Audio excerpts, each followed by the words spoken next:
Welcome to the Solid Verbal. And now, Dan and Ty.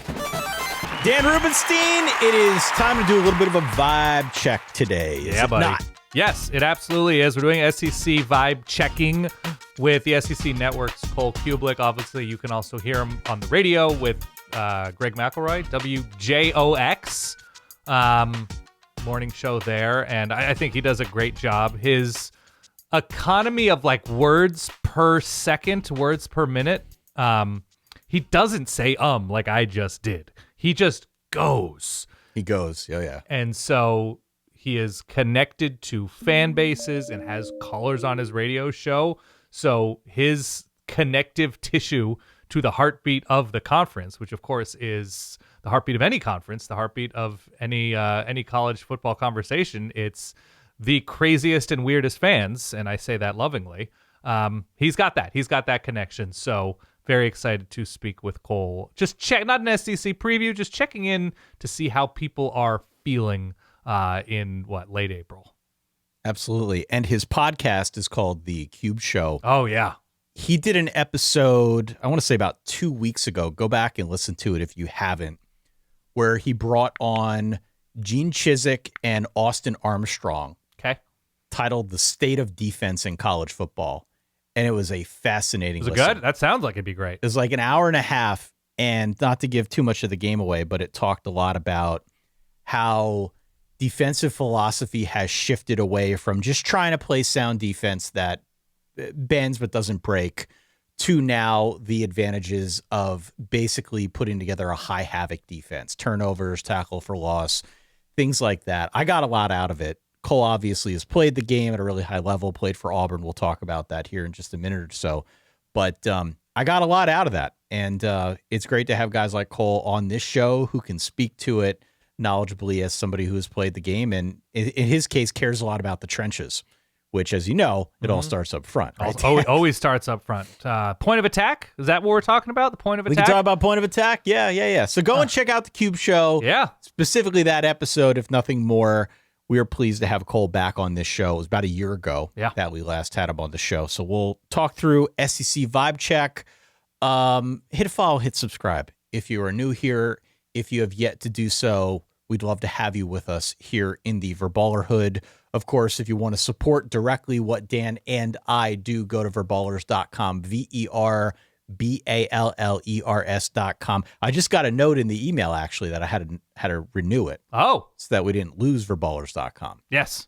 Very important, Ty. Keep our URLs, keep our domains, Ty. You're the domain lord. But have we bought any fun domains lately? I know we have, at one point we had smelltieshair.com, right? I did renew Smell Ties Hair. Crucial. You could say I'm the master of our domain. Yeah, you are the master of our web domains. That's nobody disputes this. All right. Let's bring on Cole. Let's talk through SEC vibes. Let's regroup at the end and talk through what we learned. And with that, obviously, it's our pleasure to welcome in our old friend, Cole Cubelic from SEC Network. Obviously, you can hear him all over the fine state of Alabama with Greg McElroy, who may not believe in technological advancements of the mid-20th century. Who's to say? Life continues, and maybe we change minds over the course of time. But Cole, how are you doing? I'm great, and I'm staying out of that conversation. I don't want that blowback. I don't need it. Somebody made Awful Announcing's Day really easy that day. So. Dude, I was at the San Diego Zoo and I started getting texts about your radio show and beliefs about space exploration. I was like, what a world we live in where I can look at pandas and get updates on Cole having conversations about technology in the 1960s. Never have I mimicked Hansel and Gretel more than on the radio that day. In my brain, I'm saying, okay, I gave him the out. And I said, if you want to go down this path, I'll just continue dropping the breadcrumbs. And here we go. Right. I will lead you right down it. And you just do what you got to do. Thank you.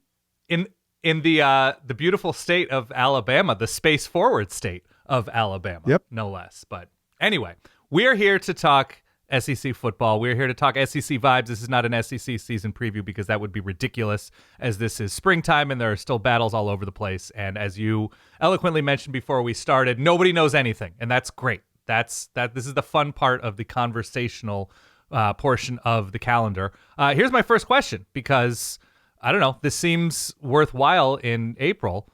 What are the vibes like, I guess, either inside the SEC offices or among SEC fans or maybe inside SEC programs as it relates to a national championship drought? Is it a real conversation? Is it overblown? Yeah, it's definitely not a real conversation because this is the SEC. We live in fantasy land most of the time here. The conference is always going to be bigger, stronger, better. No one's ever going to be better. Every team should win every game. There are never real reasons as to why that person's team should lose a game or not win a national championship. So I actually don't think that part of the conversation, and maybe it could be fans just completely putting the blinders on, ignoring that intentionally, not wanting to talk about it. I think some of it is just a dose of reality of where we are in today's collegiate athletics and that things are just so different. And we talked about it on our show plenty of times. I've talked about it on my podcast, retraining our brains to where we are today, whether that is a 9-win season. People want to talk about Alabama's season, Georgia's season last year, some of the letdowns. It's like, compare them to teams that did advance in the playoffs more than they did. The records are actually not that different opposite Indiana, whose was immaculate and unbelievable. But there's just so many aspects of roster retainment, depth on rosters, what a great, good, positive season is for a lot of these fan bases, what realistically should be expected from an accomplishment standpoint. You talk about Alabama, they won a playoff game on the road, which under normal circumstances is incredible. 98% of college fans would sign up for that every single year and never ask a question. Yet Kalen DeBoer is somehow viewed as on some sort of hot seat by some people. It's wild to imagine. So I do think that there's a little bit of, hey, we're just not going to talk about that or pay attention to it because we think we can do it again this year because we were the best, we were the baddest for so long that we still think that easily we're going to be able to obtain that again. What is the mood in Tuscaloosa, right? That like you have the unrealistic expectations of every single fan base, but not necessarily inside, but is the mood, hey, we know the back half of the season wasn't incredible last year, but it's a new year with new players and transfers and freshmen coming in. Do you get a sense that everything is washed clean, or do you get a sense that, people are more on edge than you'd think they'd be considering, playoff win? You guys know this like I do. Fan is short for fanatic, and we have tiers of fan bases, and it is the completely ridiculous. And this one is more difficult because we, in our lifetimes, some people too in their lifetimes, have seen a head coach at that place do things that no one else will ever do. And so The comparative game is always going to be played. It's unfortunate. It should not be real. It should not happen because of the other things we talked about in college football. You're not going to be able to do those things anymore. They are not obtainable. Nick Saban statistics are not obtainable in today's college athletics. They're just not. Neither are maybe even Urban Meyer's at Florida or a laundry list of other. Tom Osborne's at Nebraska are not going to be replicated. Bobby Bowden at Florida State is not doable again. It just isn't. So I think just the understanding, the coming to Jesus with that is not going to happen for a lot of people, specifically Alabama fans. They're going to hold on to that expectation of national championship or bust every year. It's great that you want that, but you have to sprinkle in a small dose of reality every now and then as just to, you don't have 19 out of 22 players that are just flat better than every other team you're going to play. It's not real anymore. It just isn't. So that makes it difficult to understand that. I do think there is a portion of the fan base that gets all of that and understands we're not the biggest, baddest, strongest every week. Also, that have you defeated when we take the field mindset is not very real anymore either. And whether that is the logo, the tradition, the university, or how bad they beat the two teams the two prior weeks, those things don't exist anymore. There's too many players from too many other teams that have seen it, done it, been there on other spots or talked about it or played against it that can share with other people that it just doesn't exist to that extent anymore. But there's also a large portion of that fan base that expect to at least compete for or win national championships. I also think, too, this isn't just Alabama, but one thing that hurts these expectations, if you will, is some of the sub goals have been deteriorated to the point where they don't assist in this anymore.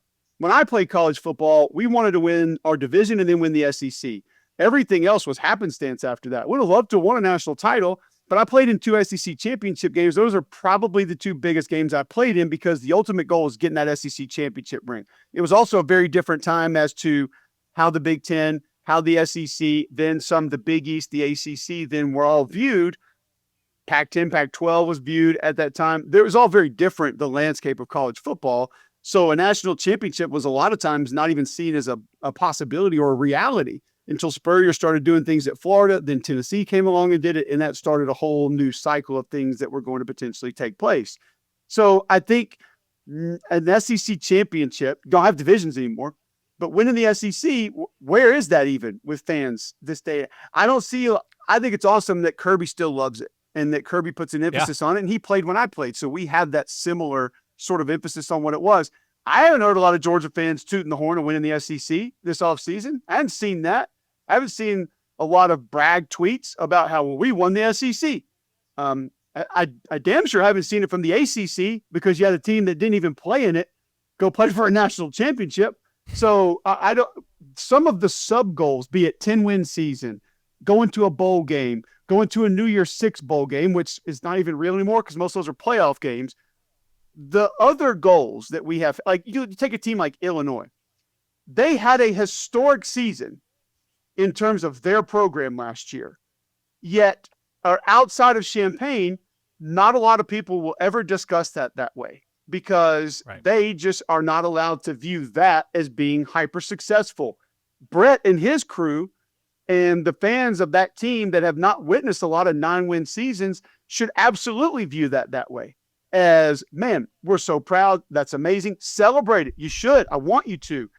But we've been desensitized to so many of these other goals or sub goals in college football. And honestly, what's really sad is it's not even making the playoffs anymore. Like now you have to advance some or else we just don't even care.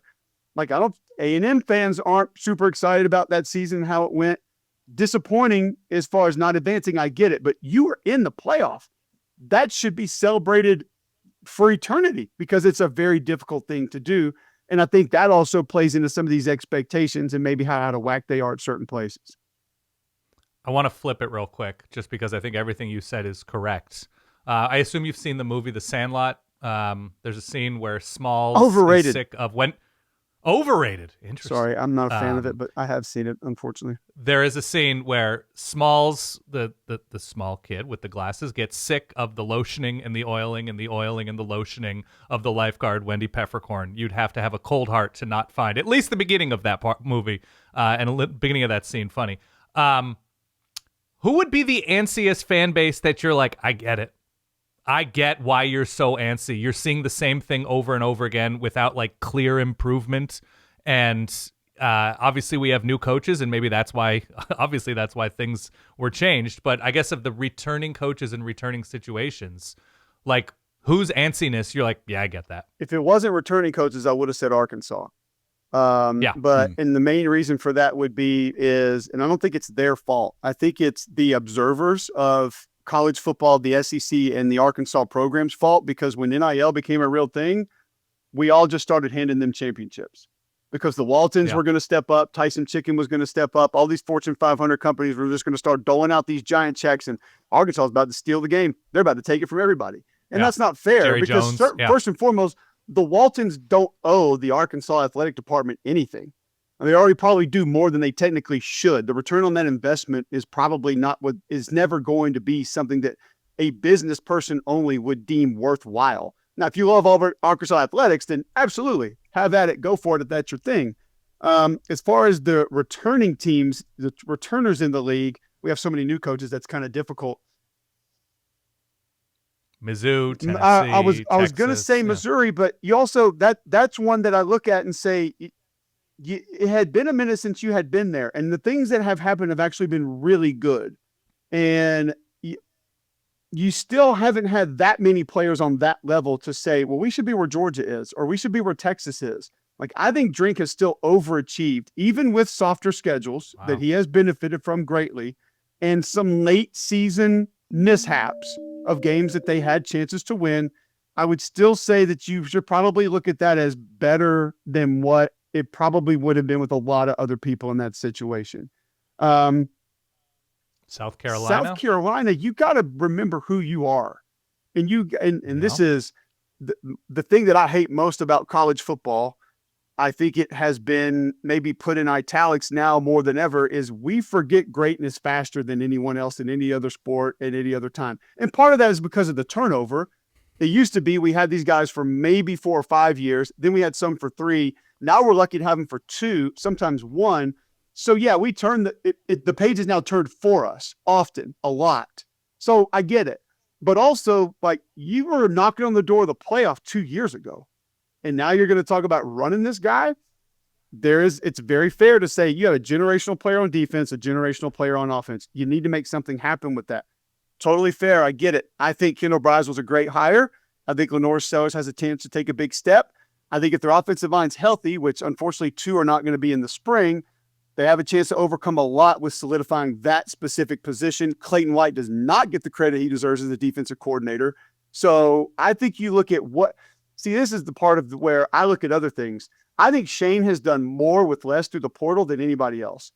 You had Joshua Simon from Western Kentucky at tight end. No one talked about that kid. I thought he was maybe the MVP of the team 2 years ago. Rocket Sanders was done. He was done. He was banged up. He couldn't stay healthy. He goes out there and has a great year. Remember Spencer Rattler was like a mental problem. Like he had the ego was too big to deal with, and like he'll never succeed anywhere he can. He got run out of there by Caleb Williams. Well, he had a pretty good run at South Carolina. I heard South Carolina fans boo Xavier Legette in game.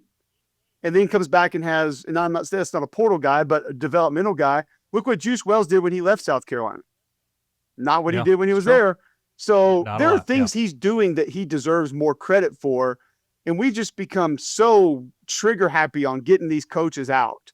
And I still say, even though he was just fired, like Mitch Barnhart, Mark Stoops should sort of be the blueprint. Year 2, year 3, I can't remember which one it was. They all wanted him gone. They all wanted him out of there. And they gave him a little more time, and he righted the ship, and he gave them seasons unlike only Bear Bryant had ever delivered at that place. So I think there's a couple that fit that category. I think Mississippi State is there right now because they've had some good talent, and they have done some more with some guys that people probably didn't expect. But there is a massive hurdle, that 6-7 win plateau that hasn't been crossed many times in the last decade, that I think they're probably sitting there going, all right, we want our turn now. Tennessee's got a little taste of it. They went to the playoffs. So like, y'all need to chill out too, because we forget where this thing was 4 or 5 years ago. Like you were the doormat almost when Vanderbilt kind of took a little step, Tennessee was arguably at the bottom of the league for a couple of years. So you have to remember where you have been recently also, in my opinion. By the way, I'm getting a lot of like vice principal vibes from Cole. Like the school's been acting up and Cole has to sit everybody down in the gymnasium and be like, listen up, all of you. Let's just take a beat and slow down. Everything is fine. And I got to say, I'm a huge fan of Vice Principal Cubelic. Okay. I love it. Yeah. I mean, that's a new segment for your radio show. Kind of on that same note, Dan, Cole, you did do a little bit of a vice principal thing with Auburn, because a lot of portal departures, new coach coming in. I'd imagine a fan base that has, mixed vibes on a number of different fronts. I think if I am characterizing your position accurately with regards to Auburn, a place where you played, yes, you don't want to see guys walk out the door. Also, a bit overblown. Also, this obsession that people have with the portal should not be taken with more than a grain of salt, given that there is a new regime coming in. Were you surprised by the hire? How do you feel about what you have seen thus far from Auburn this spring? I love what I've seen from Auburn this spring. I am an Alex Golesh fan, have been since I got to know him when he was the OC at Tennessee. We had a handful of their games, and immediately I thought to myself, this dude gets it. He understands it. He's going to go places. The reason it was a little bit of a surprise is because I don't think that he was on top or near the top of the leaderboard for the majority of that search. And I do think some things sort of fell apart late, and there was a portion of him falling into Auburn's lap, but that doesn't mean it's not a good hire. Things can happen circumstantially that still end up being a positive and are good for all of those involved. And I think this is one of them, which, by the way, I got algorithmed into the USF fans yesterday with this whole, like, we're the same as Auburn as far as winning the national title. Let's go back to what we said a few minutes ago. Like, some people would need to just have a little bit of recall of who you are and where you are and what you are, because that's just not real. And I'm not sure how people can convince themselves that it is. I love the hire. I think he is a football guy first. There's a handful of guys in college football right now. This is a little bit of a sidebar, a detour here, that people see what the offense is, and they think that they immediately go with the crowd that has been or was at one point in time soft, that is also classified with that offense. Jeff Lebby is one of these guys. Josh Heupel is one of these guys.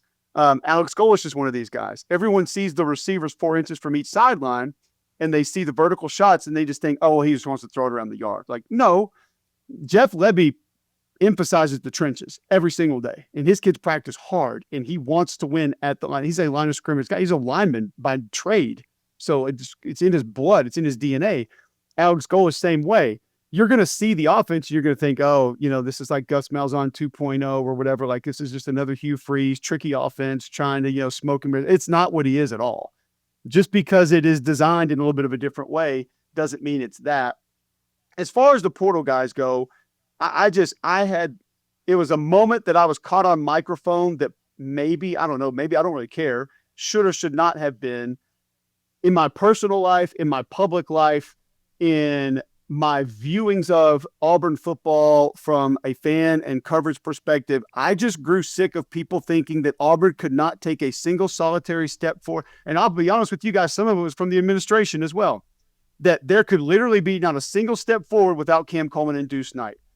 And it fucking infuriated me. And I don't know another way to say it, because I am an offensive lineman by trade.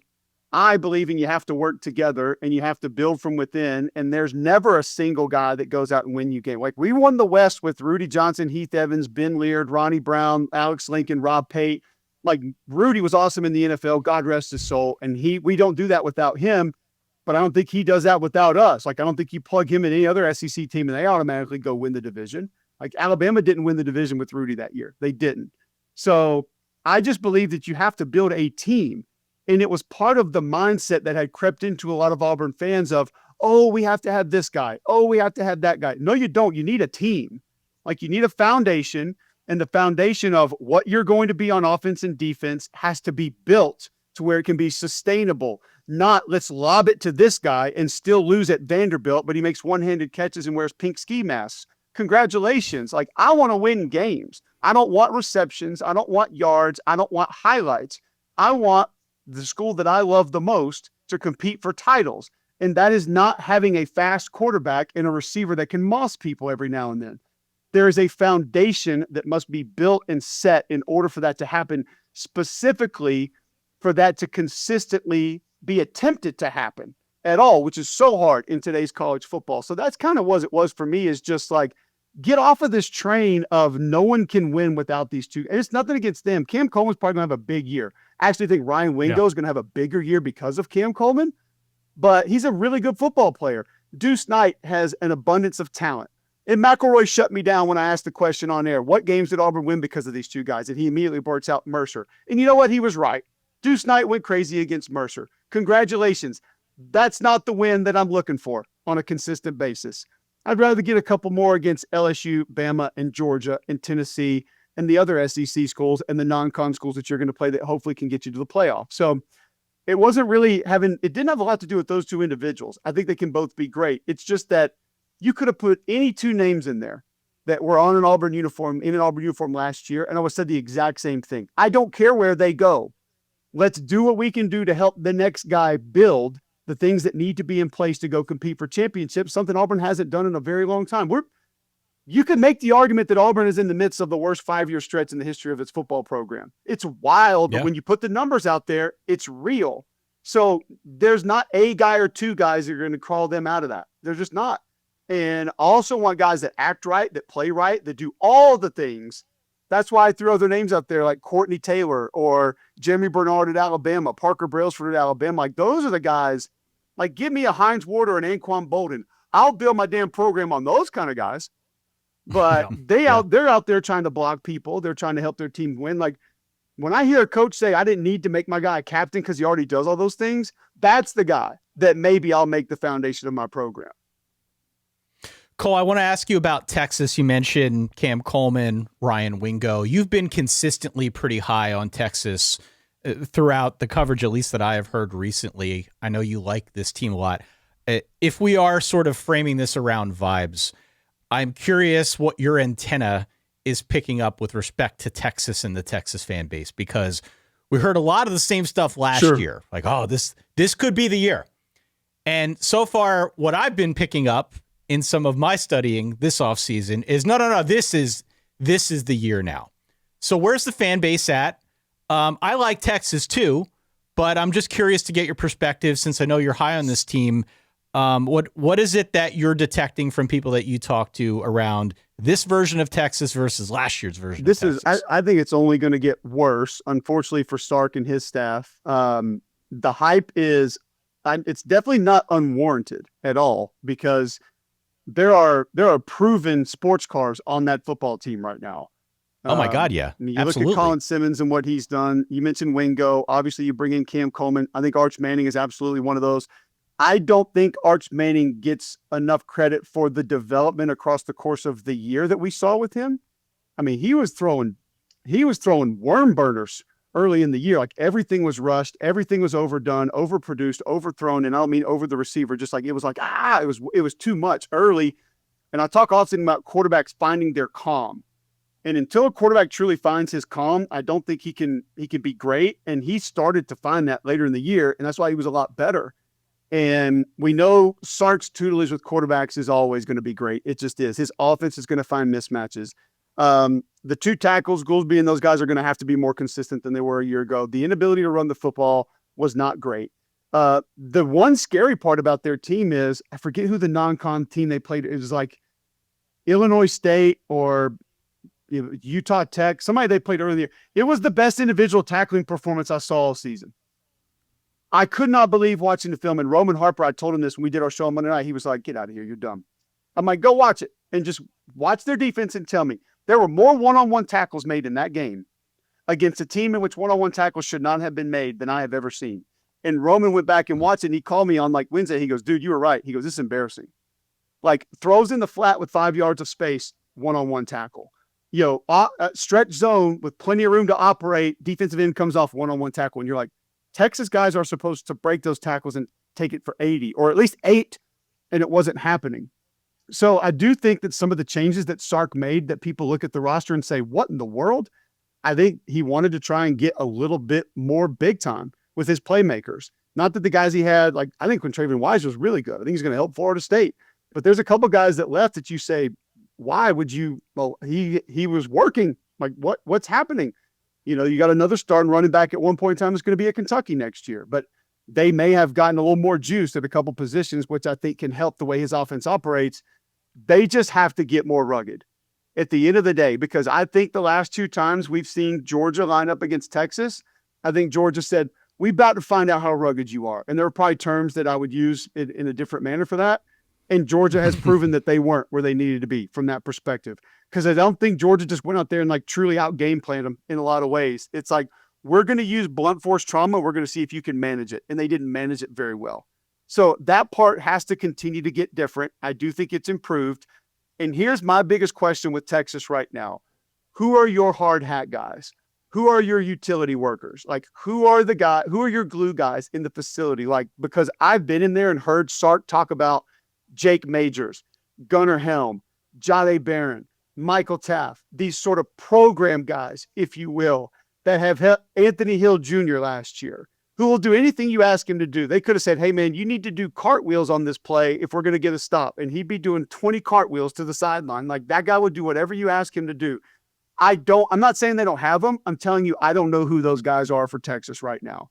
And if they find those guys and they find a pretty good number of them that can hold it together, help. And I do think Arch Manning is one of those guys, by the way, and probably doesn't get credit for that. I think Arch raises the level of the people around him, and people will probably never credit him for that. I think those kids love playing with him and for him. And they'll never get credit for that because his name is Manning and people just expect him to do these inhuman things. But what you're not going to notice is those other dudes play their tails off because they like him and they want to help him be better too. So they just need more than him. Like, it can't just be him.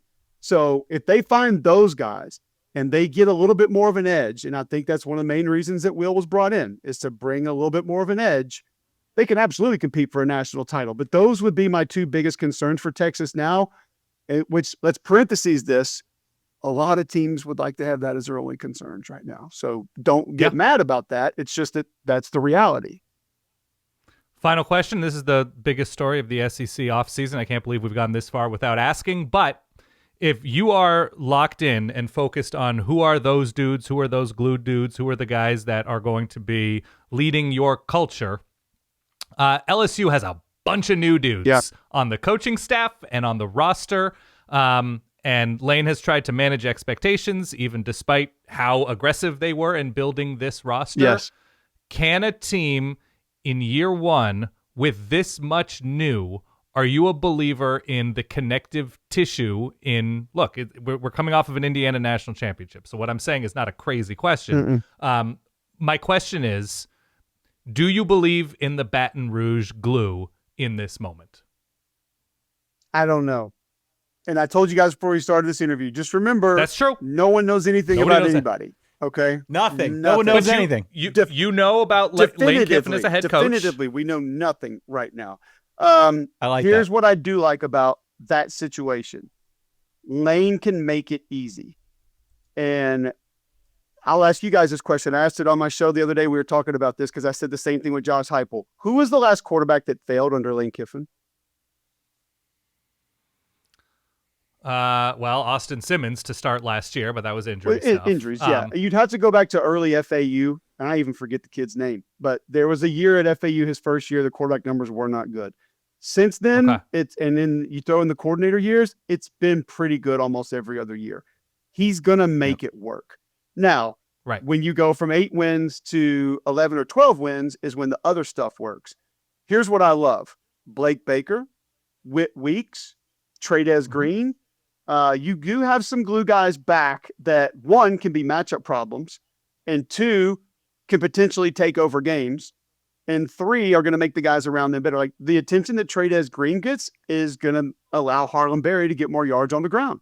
Now, am I a believer in the offensive line? Not really, but I love Jordan Seaton, and I think he's one of the most talented offensive linemen in America, maybe most talented at any level of football. That doesn't make him one of the best tackles in football, but when you watch that young man move, with his size and the agility that he has, it is impossible not to be wowed.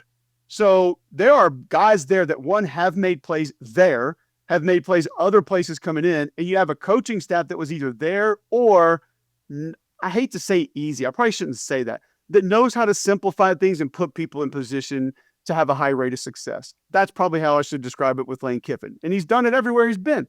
And Sam Levitt is super talented. Now, what I'll be worried about is your quarterback ain't healthy right now. And the injury that he has had, worked on more than once, at times has been reoccurring. That would be one of my bigger question marks of this year is not is Sam Levitt healthy now, can he stay healthy? Because that's an injury that we've seen pop up again for other guys. So it can absolutely work, and they should expect it to work because the money that you're putting up and the reputation that's on the guy that you're bringing in, there's proof that those things, when you put them together, have been able to find success. Now, here's the part of it that Lane is almost perfect for today's college football because we always viewed this as this laissez-faire, nonchalant, who gives a rip attitude, when in reality, what I think it's kind of become is we give you this, therefore we expect that. You can do it and we will help you be really good at it, or you can leave and we don't care. And his attitude is offsetting to some people because it looks like he doesn't care about things or he doesn't want things or he doesn't know things. But there's a little bit of that I don't give a rip that I think kind of wakes some guys up as to, oh, they'll just put the next guy in. And by the way, the next guys have been pretty good too. Like when Austin Simmons came in against Georgia, He was pretty good. Nobody was talking about Daquan Wright at tight end last year. And it's like all of a sudden Daquan Wright's one of their better football players. Like they find some other guys that have also been pretty good. So I think there's this, you can do this for us. And oh, by the way, you're making this, doing it. And look what all these other guys have done, catching, blocking, running the football, throwing the football. Our way works. So get on board. We'll help you make it work, or we're going to put the next guy in.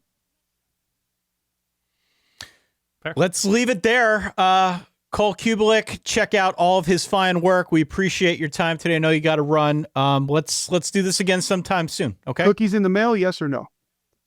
Not yet. I'll get you some cookies. You send me your address offline. I'll look up how to make sure they don't end up there crumbly mess. This is not to be messed with. I showed my wife the photograph and she said, that's a follow-up. Make sure you get those. I will secure the cookie. Your time is worth butter and brown sugar and not chocolate chips. Cut up chocolate bars. I would have been happy with the chips, but you know what? We'll take the bars. No. Either way. The bars give you the river of chocolate in the middle. Okay, we'll take that. Yeah, Nothing that's but acceptable. the best. Yeah. We'll allow that. Awesome, Cole. Thank you so much. All right, take Thanks, care. Guys.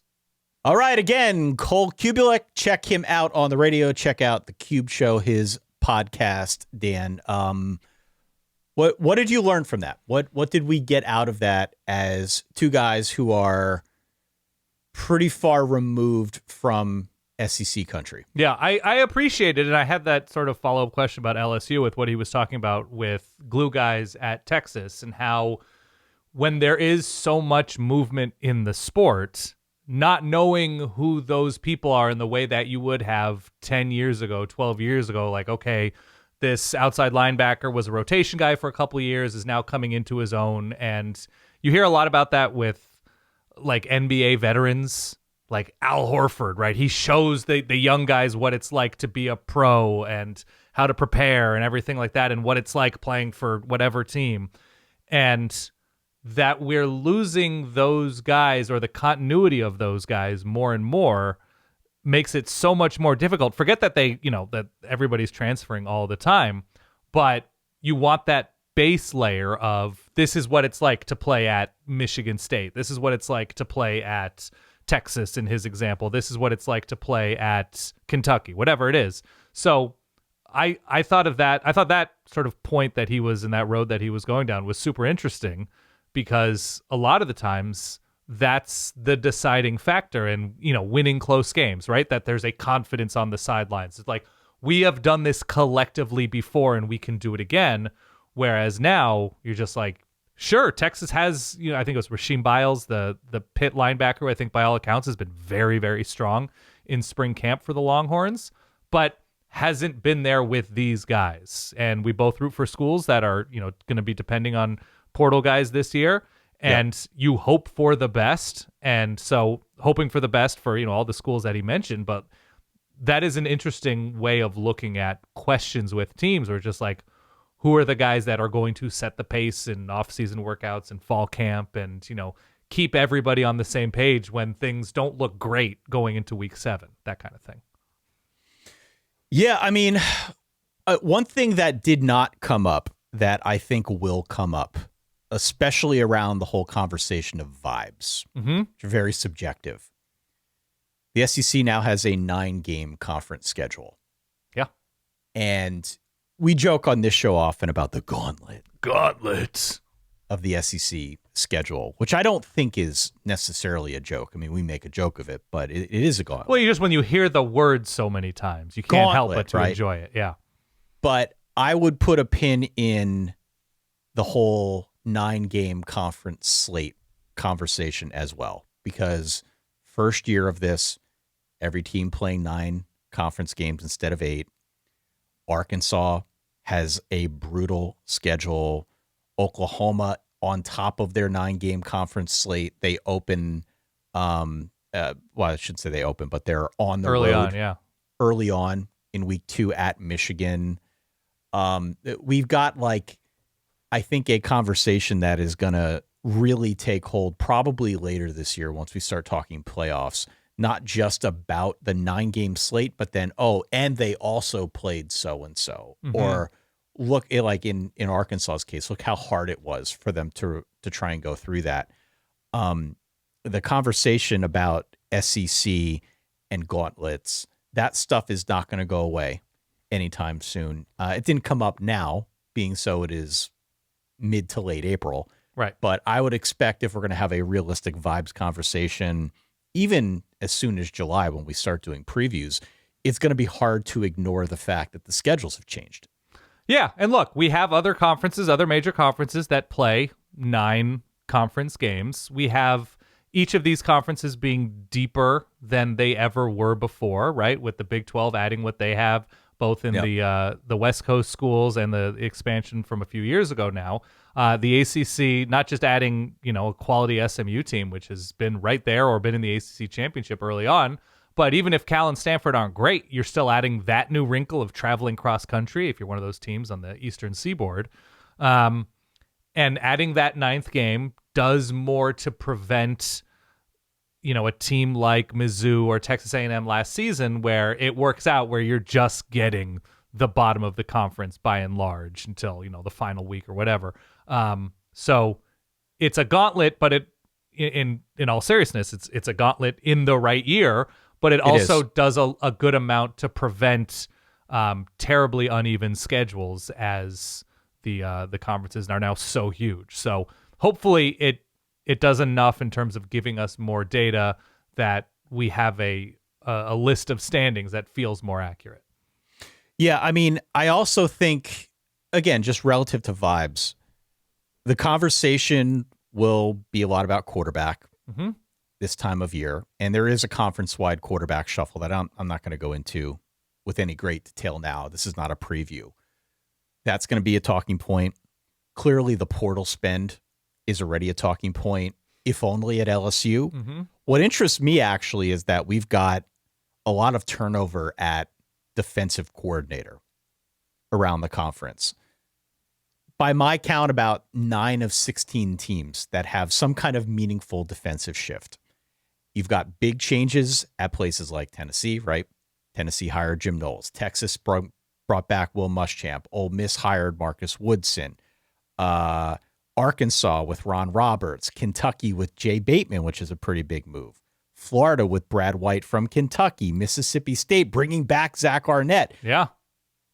That's in addition to some other internal promotions around college football. So where I do think, and look, this conversation is always about quarterback if we're talking about college or pro football, but the defensive coordinator turnover is the kind of thing that I think is going to shape September in a way that I'm not sure how many antennas are talking about that, at least in the types of things that I've been reading about the SEC. A lot has talked about quarterback and returning production and schedules and portals, but truly the turnover on that side of the ball, on the coaching side, is going to be really interesting to follow as we get a little bit closer.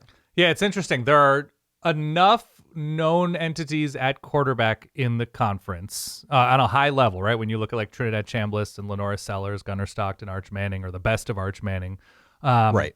That you're like, okay, I have a good concept of what their offense could be if everything kind of works out and they're able to weather whatever injuries they have to weather. Yeah. The point about the defensive coordinators paired with just portaling in general, paired with however many new coaches we have now in John Sumrall and Ryan Silverfield and Alex Golesh and Lane Kiffin to LSU, and Will Stein at Kentucky.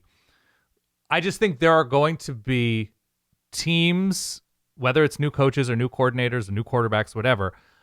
I think this could be a particularly pronounced year in which teams look like something on September 23rd and look completely different on November 9th. 1,000%. That's exactly what I was speaking to. Yes, that there is something to be said about like, okay, I know this is what they look like now after the non-conference portion of their schedule. I know what this team, and I haven't even mentioned the new starting quarterbacks that are going to be in this conference, that you can't trust your September eyes this year in the way that maybe, especially with fewer conference games, you could in previous seasons. And I know obviously, we like to hammer the point where like, between weeks 1 and weeks 2, that's where, so much change happens.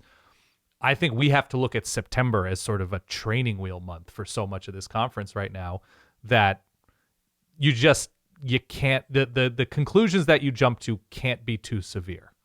No. Easy to say, this is college football.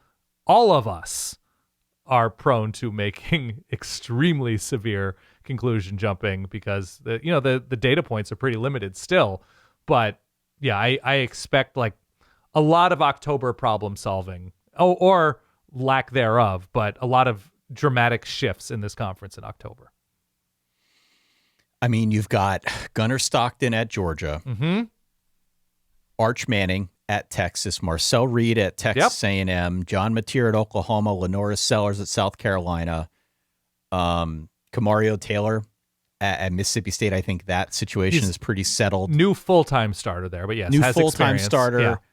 And Tennessee will have a new quarterback. Alabama, Trinidad Chambliss. Yeah, those are the ones that I've got jotted down as I think being fairly settled as to who we know is going to be out there, and at least we've seen them with their teams. But there is like a pretty big pack of others around college football, and certainly within the SEC, like 9 other SEC teams that I'm not going to say it's unsettled as to who the starter is going to be, but these are situations where we haven't necessarily seen this guy at this place. Yeah. And that makes it interesting, if nothing more. Yeah. And, we have a concept for like what the best of Sam Leavitt is, but as Cole mentioned, like there's still a ton up in the air with the foot injury and foot injury, new supporting cast, new place. Like you just can't take it to the bank that these are all going to work. Yes. This is, to me, a very long-winded way of saying we're going to see some snakes in the SEC toilet this season. There's going to be a week where like, oh, Kentucky figured it out. Oh, we haven't even mentioned a 10-win Vanderbilt team from last year, who's obviously starting over at a number of key places, but like won games in a number of different ways. And there's going to be like it was at 2011, the week that Oregon lost to USC. I want to say Oklahoma State lost to Iowa State. There was like that one weird week. There's almost assuredly going to be a week where we're like, what is happening in the SEC? That Kentucky just beat blank and Mississippi State just beat blank and Florida just beat blank. And it completely threw off, the track we thought we were on. Yeah. Can't wait. Yeah. I mean, the combination of schedules with quarterback turnover, with defensive coordinator turnover, I think it makes for an absolutely fascinating conference. That is never not the case with the SEC. But in particular, I think this year is going to be really interesting to chart as we move forward. I did jot down, I know this isn't a preview. Please. But if you just want a tie vibe check. I would love it. On the SEC, I have not put together all of the preview content yet. That won't happen for at least another month and a half or so. But right now, the way that I have labeled my teams in the SEC, my viable playoff teams right now is a pretty big list because I haven't pared it down yet. So this is a preview to the preview. Preview to the preview. Okay. Vibe check. My playoff viable teams in the SEC, and this is part of why I think it's so interesting. Yeah. Georgia, Ole Miss, Texas A&M, LSU, Alabama, Texas, and Oklahoma. What is that? 7 teams? 7 teams out of 18. It's like half the conference that I think is playoff viable. Okay. And then beyond that, if I go down a rung, I've got Tennessee, Mizzou, and South Carolina in some tier. Wow, you have a big Vanderbilt fall off in terms of viability. Okay. Yeah. And then underneath that, like I guess my tier 3, I'm not even labeling these yet. Right. Okay. I don't even know what under playoff viable consists of at this point, but just the way that I kind of have been power rating them in the early going here. Underneath that class, I've got Auburn, Vandy, and Florida. Florida is probably too low. But right now, just where I'm at, okay, vibes. Teams that I think will or could make a bowl, Mississippi State and Kentucky. And then at the bottom, I've got Arkansas. I have no idea what to make Arkansas. Okay. Right now. That's just how I would stack them up. This is going to change like 7 times before we do previews. Sure. But I'm having a real hard time sort of distinguishing at the very top because I can make a case for all of those teams, which I think is what makes the conference so interesting. The important thing that we will leave you with is that we must recognize that the SEC has fully shifted its momentum to men's college tennis. And baseball. Well, baseball's been there for a while. I know college tennis has been there. You know, there's been a lot of strong SEC teams, I think highlighted by Georgia. But what was the tennis thing that you told me? 7 of the top 13 teams in the nation, 5 of the top 10, and 12 of the top 30 come from the SEC. That's not nothing. If we just went on the air. And by the way, the tennis national championships, the NCAA tournament, the end of it at least, is at the Georgia tennis facility. Oh, okay. Yeah. It's a cool thing. If we came on the air, if we hit record. Yeah. And without any kind of introduction, just talk tennis. Like college tennis? SEC-specific tennis? SEC tennis. Okay. Just did a full hour on SEC tennis with no warning. Yeah. What kind of feedback would we get to that? We're not softening the ground. Like we're not warning anybody. Right. It's a full-on bait and switch. Yeah. So we would have the ability to prepare to talk about SEC tennis for an hour. But nobody else would. I think there would be confusion, and then we would have 3 new fans for life. Diehards. Our downloads, or I should say, the people who downloaded and completed the episode would consist of 16 SEC tennis coaches, and that would be That's exactly right. And you. Right. That would be difficult, but a lot of respect to the dominance in the SEC on the tennis courts, and I expect more dominance come late May. Why don't we leave it there, folks? Thank you again to our guest of honor, Cole Cubelic. Always a pleasure to have him on. We will definitely need to do it again at some point before the season gets rolling. It'd be great to get his feedback. Thus far, we have now done 2 Vibe Check episodes. We did John Kurtz. Go back and listen to the episode we did where we talked about the Big 12. That was just John and I. John and me, what is the proper, what am I supposed to say there? Do the sentence one more time.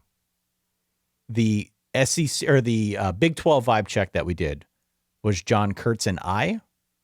No. Or John Kurtz and me? Yeah. It was me. It was just John Kurtz and me. So the object of that sentence is the Vibe Check episode featured John Kurtz and me. Okay. It was John and me on that one. And this one obviously was the 3 of us. It was John and I on that one. Did I screw it up already? Yeah. It was the 2 of us. It was the 2 of us. Yeah. You were the object, so it's one. me. The subject was the episode. You're a pain in the ass. I know. All right. I'm sorry. It was the 2 of us on that episode. It was the 3 of us on this one. We've got 2 big power conferences yet to go. We will work those in. We'll weave them into the off-season content however we can here over the next days and weeks that are ahead before we get into preview season, which for those newcomers starts up around July.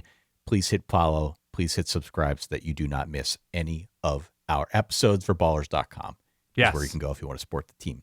For that guy over there, Dan, for our guest of honor, Cole, my name is Ty. We'll catch you all next week. Enjoy your weekend. In the meantime, you know the drill. Stay solid. Peace.